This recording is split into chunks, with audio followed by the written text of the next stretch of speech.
Yes, so we're working. Nicola, thanks again for making time to do this. That's my pleasure. And some of these are going to be questions which I've already heard your answer, but it would be good for the record to have them again. So the first one was about your history involvement with the course.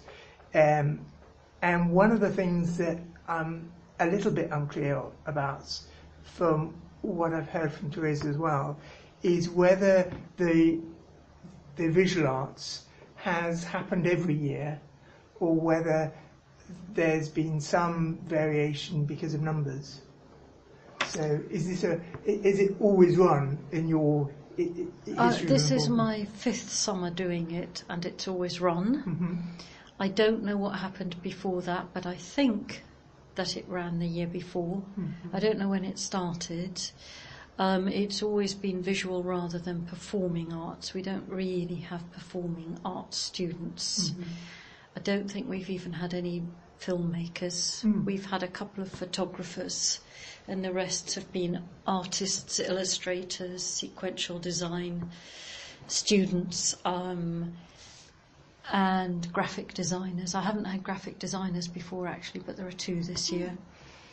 And they've traditionally always been together with anyone doing anything linked to architecture. So architects, urban designers and interior designers, they're all grouped as architects. And until, I think, sometime in the last academic year, they were in the same department. Art and design and architecture all came under one school, and they were split last year. So there's a School of Architecture, which still includes interior design and urban planning, and the School of Art and Media, which is now completely separate. Any ideas why there's no film or time-based students? Because Brighton is quite big in terms of media. Both the industry is quite big here, and also I understood that the University of Brighton had quite a good reputation. It does, doesn't it? It has a great art and design school. It is quite well known, I think. So any ideas? No idea. No idea at all. I think recruitment, no, I don't know. Maybe if they are in film, their English tends to be quite good and they don't need a pre-sessional. I actually don't know. Perhaps if they need a pre-sessional, it would be difficult to work in film. Or I don't know about media, because graphic designers are in media. So performing arts, I imagine you'd have to have quite a high level of English to start.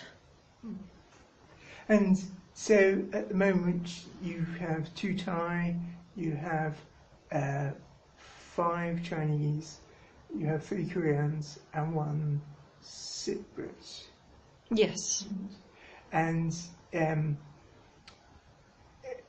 roughly in terms of age, I think Chumin, he's slightly older, is that right? Yes. And the rest are... I don't know how old they are, but my guess is the rest are sort of early 20s, early, possibly mid-20s, but I think early 20s. I haven't... as you know, there are 5 new people, and I don't know anything about their background yet, because I'd only met them for an hour and a half before today. Jimin, I know, has worked for several years as a graphic designer.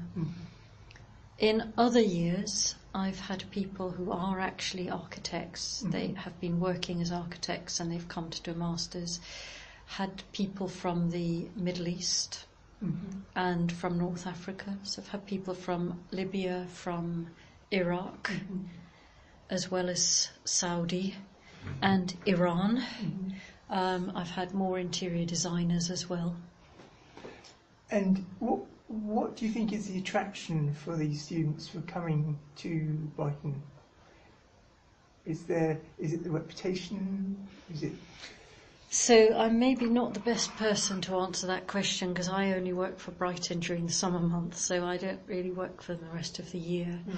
I don't really know how the schools advertise themselves. I think people enjoy the work they do because it's quite practical here. I think they learn quite a lot. They learn new techniques, new practices.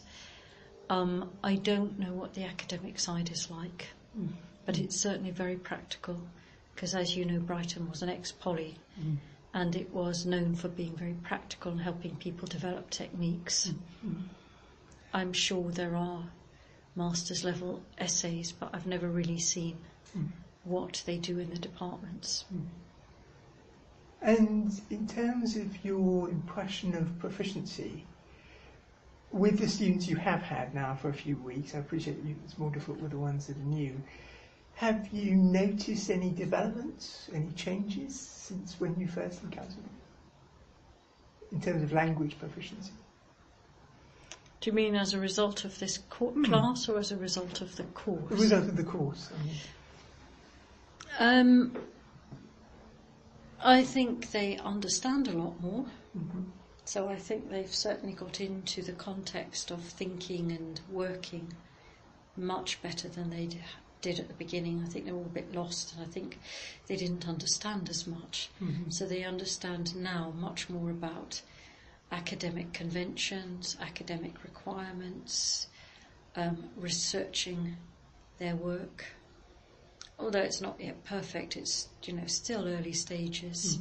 Some of them are only in week 2 of their course, some of them are in week 6 of their course. But I would certainly say they're much better at communicating and working collaboratively and discussing things. I mean, I don't know if you want to mention names, presumably people have to be anonymous, but Chimin, for example, when he came, he didn't understand very much at all. And now he understands most things. And he's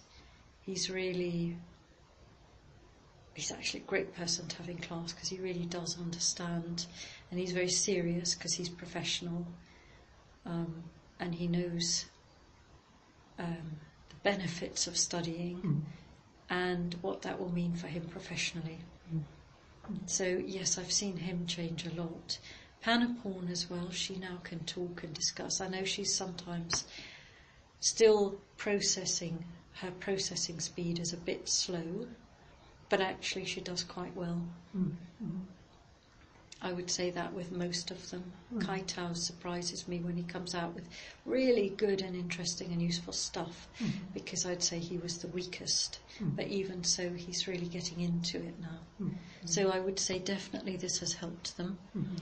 And definitely I think the sort of feedback we get from pre-sessional students, maybe not just even here but across the universities, is not always that their English has become fantastic, but that they have been trained into how to work at universities, what's required, academic conventions, how to write essays.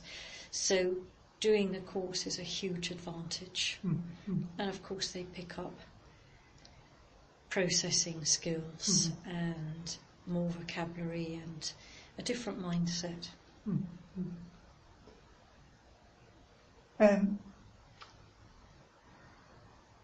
In respect of your course, apart from the differences in the timetable, what do you see as the differences between specific academic English of Wednesdays and Thursdays and the, in inverted commas, general academic English of the rest of the week?